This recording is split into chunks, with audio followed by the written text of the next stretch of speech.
Lockdown 4.0 में राज्य सरकार ने कई रियायतों का ऐलान किया है। राज्य सरकार की गाइडलाइंस के मुताबिक सरकारी और निजी कार्यालयों में 50% स्टाफ आ सकता है। ऑरेंज जोन में बस, रिक्शा, टैक्सी और पार्क खोलने की अनुमति है। छोटी दुकानों में 2 से ज्यादा व्यक्ति एक साथ नहीं रहेंगे। तमाम तरीके की गाइडलाइंस राज्य सरकार की तरफ से जारी की गई हैं। और इसी खबर पर और ज्यादा बातचीत के लिए सीधे रुख करेंगे अपने सहयोगी का। बीकानेर आपको लिए चलते हैं, वहां से हमारे साथ हमारे सहयोगी लक्ष्मण राघव इस वक्त जुड़ चुके हैं। लक्ष्मण, क्या बीकानेर में भी ऐसी स्थिति देखी जा रही है? क्योंकि गाइडलाइंस जारी हो चुकी हैं विभाग की तरफ से, लेकिन गफलत की स्थिति है। दुकानें पहले खोली जा रही हैं, फिर बंद करवा रहे हैं, फिर खोल दे रहे हैं।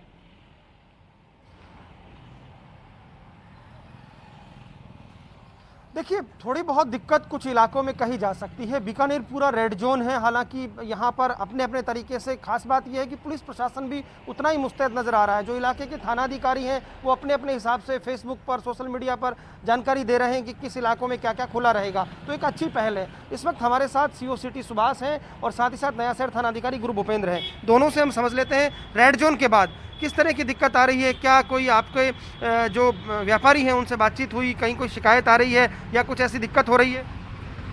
देखिए, रेड जोन के बाद और ये चौथा चरण है, उसमें आमदरफ्त बढ़ी है थोड़ा। तो व्यापारियों में जिनमें असमंजस थी किन चीज़ों के लिए, तो गवर्नमेंट के जो राजस्थान गवर्नमेंट से जो भी निर्देश प्राप्त हुए हैं उनके बारे में उनको अवगत करवाया जा रहा है सोशल मीडिया के माध्यम से। और जो भी हमारे यहाँ थानों में, कंट्रोल रूम में टेलीफोन आ रहे हैं तो उनको सही बताया जा रहा है कि इस प्रकार के ये नियम है, यानी अपडेट करने की कोशिश की जा रही है। गुरु भूपेंद्र जी, आप क्या कहेंगे रेड जोन को लेकर? चूंकि थानाधिकारी हैं आप, क्या इस इलाके में, क्योंकि यहाँ कर्फ्यू भी लगा था, क्या स्थिति अभी, क्या खुला है, क्या बंद है? लगभग अभी सभी दुकानें खुली है अलावा पान और गुटखे के। और चूँकि सैलून पहली बार खुले हैं, कुछ लोगों में उत्सुकता है क्या खुला क्या नहीं। कुछ खाने पीने की, कचौरी वगैरह की दुकानें भी खुली हैं, उनको सोशल डिस्टेंसिंग मेंटेन करने के लिए समझाइश की जा रही है। अभी आज पहला दिन है लॉकडाउन 4 का, तो लोगों में क्या खुला क्या नहीं इसको लेके उत्सुकता कुछ ज़्यादा है। लेकिन एक चीज़ और है कि जो रेस्टोरेंट्स वगैरह हैं उनको ये कहा गया है कि केवल वो डिलीवर कर सकते हैं। तो आप ये लोग सुनिश्चित करवा रहे हैं, मॉनिटरिंग पूरी हो रही है? कहीं ऐसा तो नहीं है कि सोशल डिस्टेंसिंग की पालना नहीं हो रही हो? जी, इसके लिए प्रत्येक बीट कांस्टेबल का, बीट ASI हमारे इस काम के लिए लगे हुए हैं। निगरानी पूरी तरह से जारी है। हमारी जो मोबाइल्स पार्टियां हैं वो ये काम कर रही हैं कि प्रत्येक दुकान नियमानुसार सोशल डिस्टेंस रखे।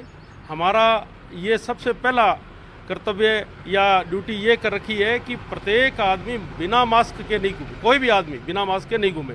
इसके लिए हमारे SHO साहिबान ने, जैसे ये इनका जो कानूनी प्रावधान है उसके लिए भी सोशल मीडिया पर और दुकानदारों को ये दिया है ताकि उनको समझ में रहे।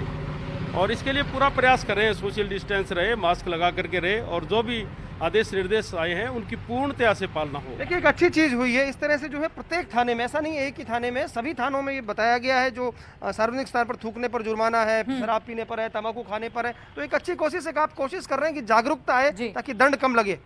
बिल्कुल जागरूकता आए और लोगों में उसका फर्क भी पड़ा है। अब बाजार में देखने पे बिल्कुल, तो प्रशासन की तरफ से सख्ती भी देखी जा रही है। आप बने रहिए, हमारे साथ लौटेंगे आपके पास लक्ष्मण। और चलिए जोधपुर आपको लिए चलते हैं। राजीव गौड़ इस वक्त हमारे साथ जुड़ गए हैं। राजीव, जयपुर का हाल हमने देखा, मानसरोवर का वो बाजार जहां पर अक्सर चहल पहल रहा करती थी, आज पहले दुकानें खोली गई, उसके बाद प्रशासन ने कहा हमारे पास अभी गाइडलाइंस नहीं आई है, फिर दुकानों को बंद करवा दिया गया। लेकिन ये गफलत की स्थिति को क्यों देखा जा रहा है कि क्या बंद रखना है, क्या खोलना है?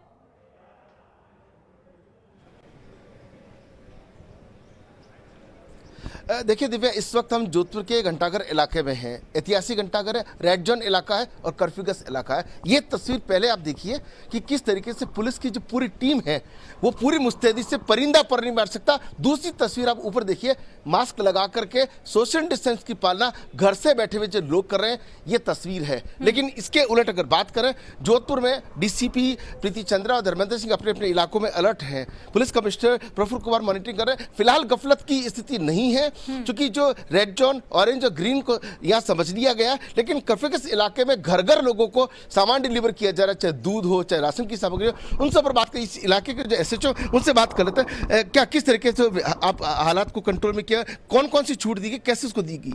अभी जो हमारा एरिया वो अधिकांश हॉट स्पॉट है, अभी तक पूर्ण रूप से छूट दी नहीं गई है, लेकिन फिर भी राशन, सब्जी, दूध या मेडिकल की किसी प्रकार भी सेवाओं में कोई भी कमी नहीं है। यदि किसी को भी दिक्कत आती है तो लगातार इन जो आवश्यक सेवाओं की हमारे द्वारा पूर्ति की जा रही है। हमारे साथ एसीपी राजन सिंह भी हैं। किस तरीके से पूरा मॉनिटर आप कर रहे हैं? कर्फ्यू का इलाका है, अब लोगों को किस तरह की छूट दी गई है? उच्च अफसरान के आदेशानुसार जो कोई बीमार व्यक्ति है तो यहाँ महिला बाग ये हॉस्पिटल है, यहाँ से डॉक्टर को दिखाते हैं, यहाँ से अगर सीरियस होता है रेफ़र करते हैं तो उसको हॉस्पिटल पहुँचाने की व्यवस्था करते हैं।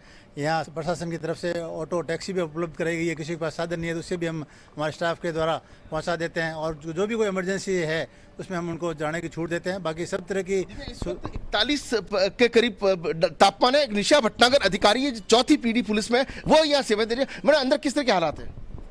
अंदर ये चूँकि कर्फ्यूग्रस्त इलाका है और आमजन नियमों की पालना कर रहे हैं। आमजन से संबंधित घरेलू किसी भी तरह का कार्य है, सब्जी, राशन, मेडिकल, किसी भी तरह की समस्या है, पुलिस उनका सहयोग कर रही है और पब्लिक भी नियमों पे चल रही है। किसी प्रकार की यहाँ पर किसी प्रकार की कोई कमी नहीं है, सब अच्छे से चल रहा है। तस्वीर देखिए, एक सुखद तस्वीर पीछे तक देखिए। तमाम जो लोग हैं, तमाम जो अधिकारी हैं, बिना परमिशन किसी को जाने नहीं दे रहे। और ऊपर देखिए, एक बार फिर से देखिए, चूंकि हालात ऐसे हैं इसलिए हर कोई नियम की पालन कर रहा है, चाहे छोटी बच्ची हो चाहे वो फिलहाल काबू में नजर आ रहे हैं और यहाँ पर व्यवस्थाएं भी चाक चौबंद हैं। बने रहिएगा, हमारे साथ लौटेंगे आपके पास। चलिए कौशल जैन का रुख कर लेते हैं जो कि अजमेर से इस वक्त हमारे साथ जुड़े हुए हैं। कौशल, क्योंकि धूप भी काफी तेज है, अभी तक लोग होम डिलीवरी पर ही डिपेंडेंट थे, ऑनलाइन ही चीजें मंगवा रहे थे, लेकिन क्या अजमेर में लोग घरों से बाहर निकल रहे हैं, दुकानों तक पहुंच रहे हैं?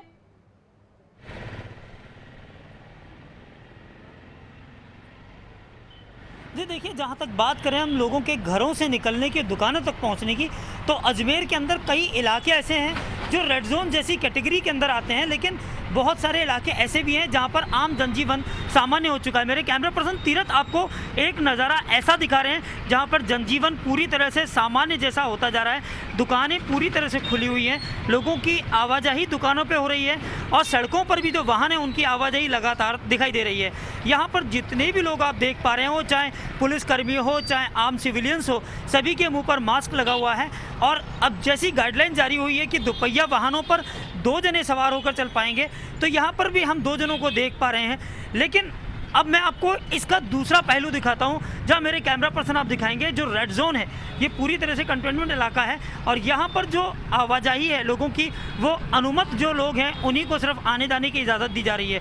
आप देख पा रहे हैं कि बल्लियाँ लगाकर बैरिकेडिंग की हुई है और यहाँ पर जो लोग दिख रहे हैं वो चुनिंदा लोग हैं, गिनती भर के लोग हैं, वही लोग हैं जिन्हें यहाँ से अपने वाहनों के द्वारा एक जगह से दूसरी जगह जाने की अनुमति है। आप देख पा रहे हैं कि पूरा ये बाज़ार जो है, ये केसरगंज का बाज़ार है, ये पूरा बाज़ार बंद है, कोई भी दुकान नहीं खुली है। सिर्फ एक दुकान यहाँ पर खुली दिख रही है और वो भी मेडिकल स्टोर है जिस पर लोग दवाइयाँ लेने आए हैं। आप देख रहे हैं कि यहाँ पर जो ये जो थड़ी वाले हैं, ये जो फल के ठेले वाले हैं, ये भी एक जगह खड़े हुए हैं। जैसे ही इनको इजाज़त, जैसे इनके सामान की कोई डिमांड होती है, ये उस जगह सामान देने पहुंचते हैं और वापस इसी जगह के खड़े हो जाते हैं। तो निश्चित रूप से हम कह सकते हैं कि अजमेर के अंदर जो पुलिस और लोकल अथॉरिटीज़ का जो आपस का समन्वय है वो बेहतर बना हुआ है और उसी के चलते यहाँ पर इस तरह की कई बेहतर समन्वय यहाँ फिलहाल देखा जा रहा है अजमेर में और साथ ही साथ लोगों में भी जागरूकता नजर आ रही है। फिलहाल